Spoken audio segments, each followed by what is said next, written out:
댓글을 남겨주셨습니다. 감사합니다. 욥기서 4장 12절에서 21절입니다. 욥기서 4장 12절에서 21절 다 같이 함께 읽겠습니다. 어떤 말씀이 내게 가만히 이르고 그 가느다란 소리가 내 귀에 들렸었나니 사람이 깊이 잠들 즈음 내가 그 밤에 본 환상으로 말미암아 생각이 번거로울 때에 두려움과 떨림이 내게 이르러서 모든 뼈마디가 흔들렸느니라. 그때에 영이 내 앞으로 지나매 내 몸의 털이 쭈뼛하였었느니라.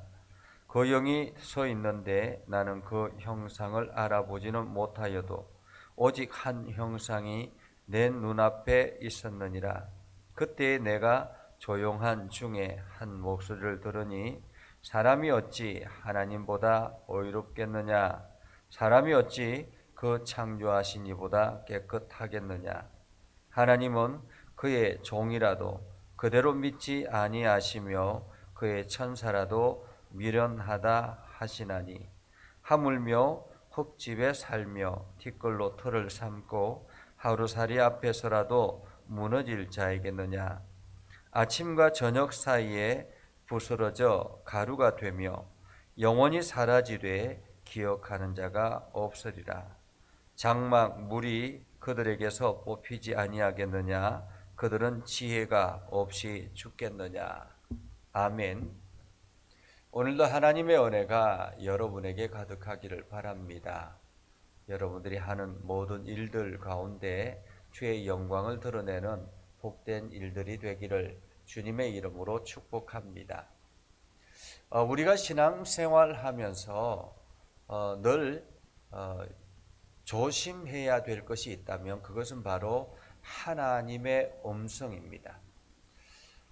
신앙인들이 하나님의 음성을 듣는 것은 영광스러운 일이죠. 그런데 이것이 하나님의 음성인지 아닌지를 분별하는 지혜가 필요하고요. 그리고 또한 그 하나님의 음성이 누구에게 주어졌는가 하는 것이 참으로 중요합니다. 하나님께서 가장 먼저 다급하면 우리에게 직접적으로, 각자에게 직접적으로 말씀하실 수 있겠죠. 하나님께서 직접적으로 계속 말씀하시지만은 그 사람의 영이 우둔해져서 하나님의 말씀을 깨닫지 못하면 하나님은 다른 사람을 통해서 그 말씀을 하실 수 있겠죠. 그래서 우리가 성령의 충만함이 있고 난 이후에, 사도행전 이후에 많은 사람들이 예언하는 그러한 놀라운 일들을 경험합니다. 그래서 마치 예언이 일반화되는 그러한 위험성이 있기도 합니다. 누구를 위해서 예언한다라는 것, 하나님께서 당신을 통해서 전달한다라는 말인데 이것이 굉장히 위험할 수 있다라는 것입니다. 그 하나님께서 주신 그 말씀, 메시지가 반드시 그 사람을 통해서 제3자에게 전달되어진다라는 것, 이것이 얼마나 위험한 일이겠습니까?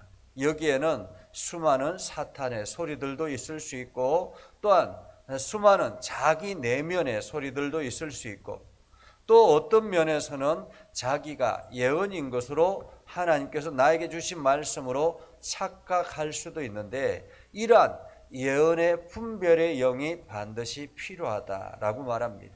그래서 예언하는 사람은 예언의 분별의 영이 필요하다. 이 분별의 영이 없으면 교회를 혼란하게 만들고 사람을 혼란하게 만들 수 있다라는 것입니다. 오늘 욥을 찾아온 친구들이 있습니다. 욥이 한순간에 폭망하고 지금 낙심해 있는 그 상태에서 위로하러 찾아온 친구들입니다.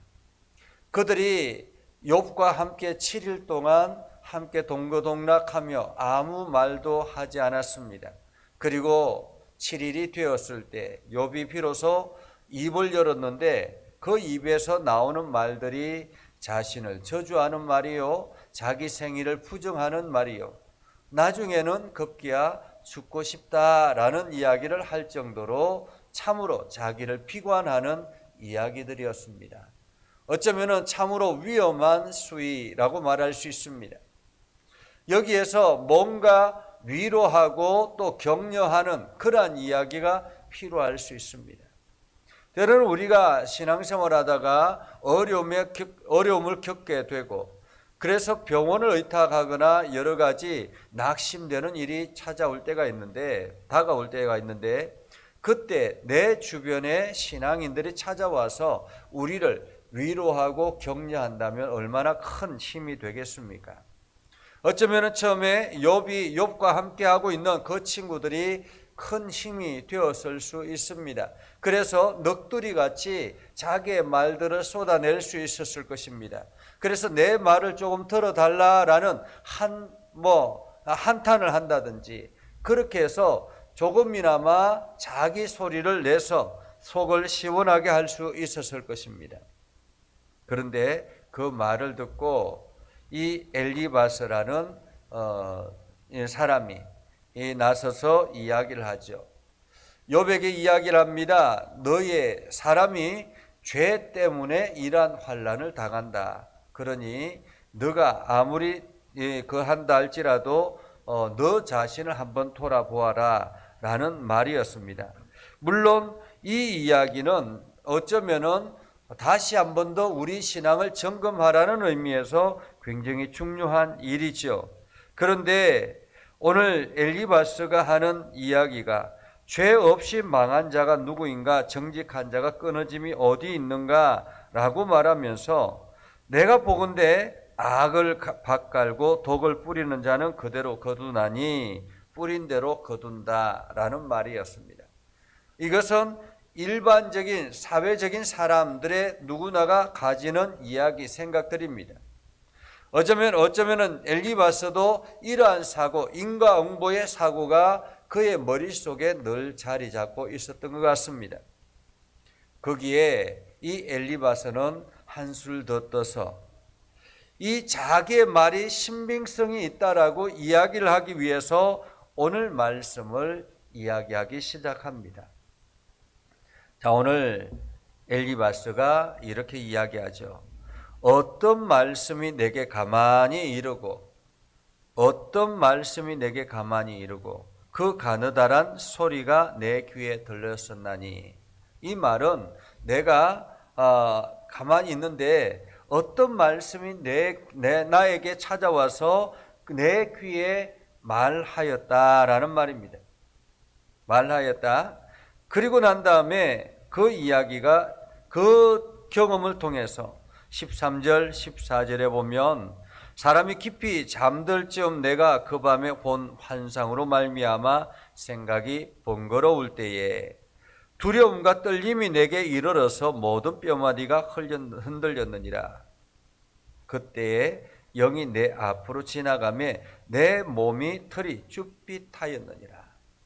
한마디로 지금 이 엘리바스가 있는데 가만히 잠들 즈음에 환상을 보게 되었는데 그 환상을 보자마자 온 몸에 뼈마디가 흔들리고 털이 쭈삣했다라는 것입니다. 왜냐하면 그 한 영이 자기 앞을 지나갔기 때문이었습니다. 이것은 엄청난 체험이죠. 엄청난 체험입니다. 엘리바스가 그 영이 나에게 서 있는데 나는 그 형상을 알아보지는 못하여도 오직 한 형상이 내 눈앞에 있었느니라. 그때 내가 조용한 중에 한 목소리를 들었으니 17절 이하는 엘리바스가 그 영을 통해서 들은 이야기입니다. 엘리바스가 들은 이야기. 자, 17절에 이렇게 이야기합니다. 사람이 어찌 하나님보다 의롭겠느냐? 사람이 어찌 그 창조하신 이보다 깨끗하겠느냐? 이 말은 무슨 뜻입니까? 하나님보다 의로운 사람이 어디 있겠느냐라는 말이죠. 하나님보다 깨끗하신 사람이 어디 있겠느냐? 깨끗한 사람이 어디 있겠느냐? 그러면서 18절 이하에 하나님은 그의 종이라도 그대로 믿지 아니하시며 그의 천사라도 미련하다 하시나니 하물며 흙집에 살며 티끌로 털을 삼고 하루살이 앞에서라도 무너질 자이겠느냐. 아침과 저녁 사이에 부스러져 가루가 되며 영원히 사라지되 기억하는 자가 없으리라. 장막줄이 그에게서 뽑히지 아니하겠느냐. 그들은 지혜가 없이 죽느니라. 여러분, 이 이야기를 들으면 어떤 생각이 드십니까? 엘리바스 본인 스스로가 이러한 한 영이 자기 앞에 찾아와서 가만히 있는데 내 온몸에 털이 쭈삣하게 섰고, 그리고 그가 말하는데 사람이 어찌 하나님보다 의롭겠느냐? 사람이 어찌 그 창조하신 이보다 깨끗하겠느냐? 이 이야기를 들으면 하나님께서 자기에게 말씀하시는구나 라는 생각을 할 수 있지 않겠습니까? 자기에게 사람이 어찌 하나님보다 의롭겠느냐? 사람이 어찌 그 창조하신 이보다 깨끗하겠느냐? 하나님은 그의 종이라도 그대로 믿지 아니하시며 그의 천사라도 미련하다 하시나니. 어쩌면은 우리 자신에게 하나님께 찾아와서 이렇게 말씀하실 수 있습니다. 하나님께서 이렇게 말씀하시는 것은 그 사람에게 하시는 말씀이죠. 왜냐하면 그 사람이 교만하거나 그 사람이 뭔가 이렇게 대단한 것처럼 생각하고 있는 그러한 사람이라면 하나님께서 그에게 충분히 이렇게 말씀하실 수 있습니다.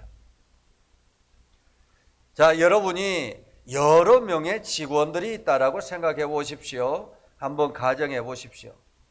그런데 한 직원이 아주 똑똑한 척하고 마치 잘난 척해서 그 회사의 모든 것들을 알고 있다라는 그러한 알고 있는 것처럼 그렇게 행동한다고 생각해 보십시오.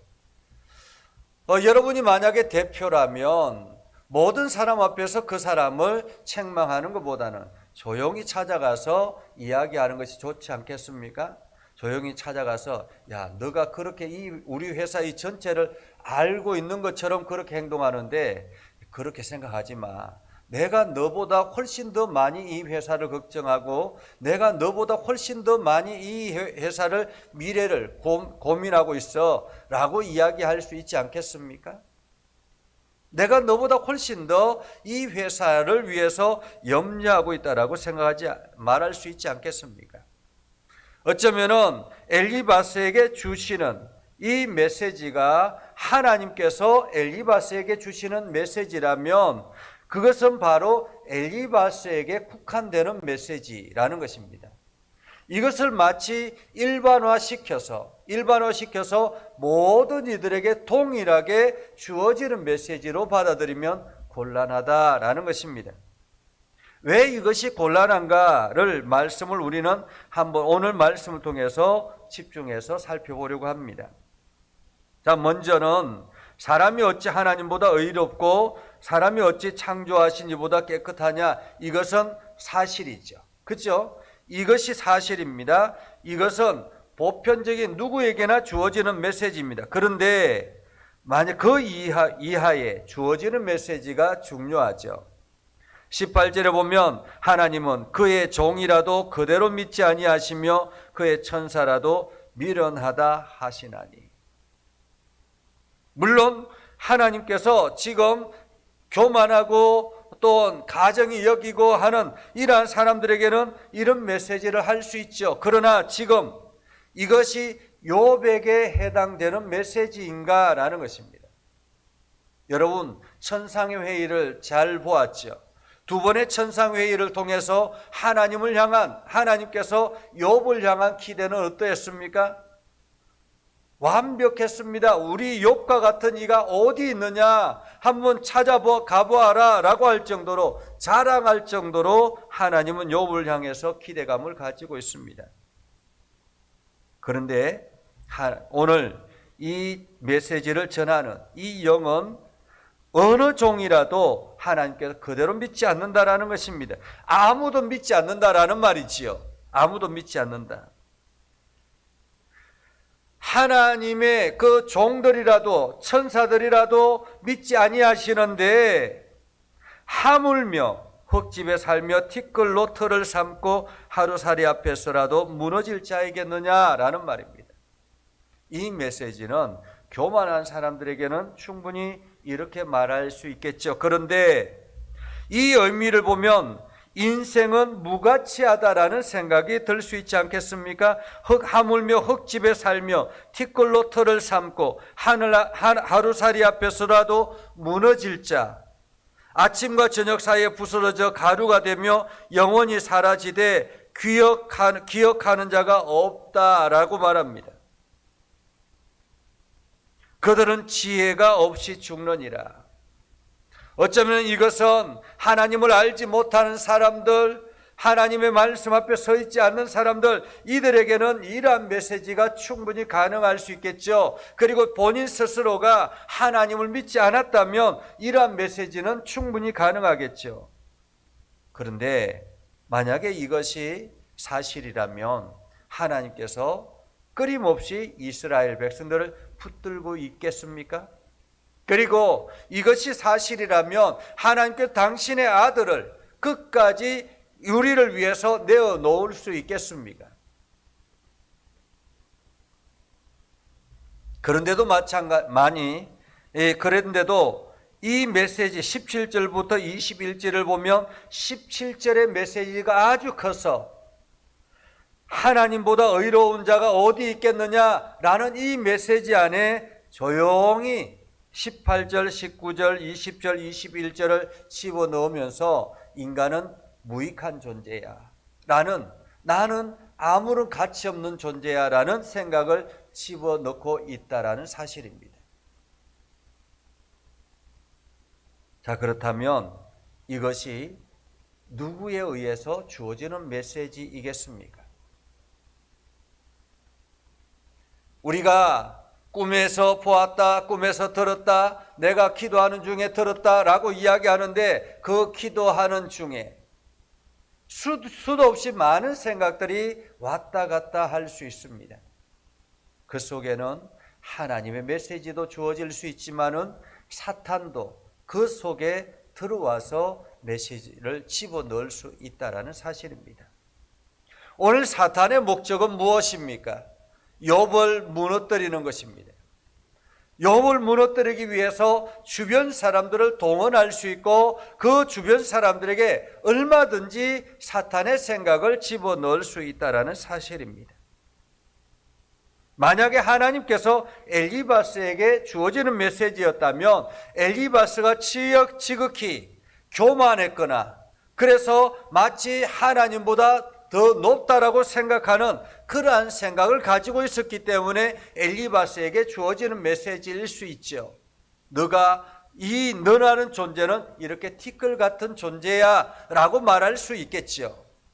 그래서 하나님을 더 붙들어야 돼 라고 이야기할 수 있겠죠. 그러나 이 경험이 일반화시키는 것은 굉장히 문제가 있다라는 것입니다. 이제 여러분들도 생각이 되십니까? 하나님의 메시지를 분별하는 지혜가 얼마나 중요한지를. 오늘 엘리바스는 마치 자기의 생각이 자기에게 들려진 이 말들의 메시지가 자기가 하는 이 이야기가 하나님의 메시지인 것처럼 오늘 욥에게 전달하고 있다는 것입니다. 그래서 이렇게 너가 폭망하게 된 것은 하나님이 너를 징계하기 때문이고 너를 버렸기 때문이고 너가 이만큼 폭망할 수 있을 정도로 죄 가운데 거했기 때문이다라고 이야기를 하고 있는 것입니다. 자기의 이야기를 정당화하기 위해서 오늘 엘리바스는 이 영적인 체험을 이야기를 하고 있는 것이죠. 이것이 얼마나 위험한 이야기인 것입니까? 가끔씩 우리가 신비한 체험을 할 때가 있습니다.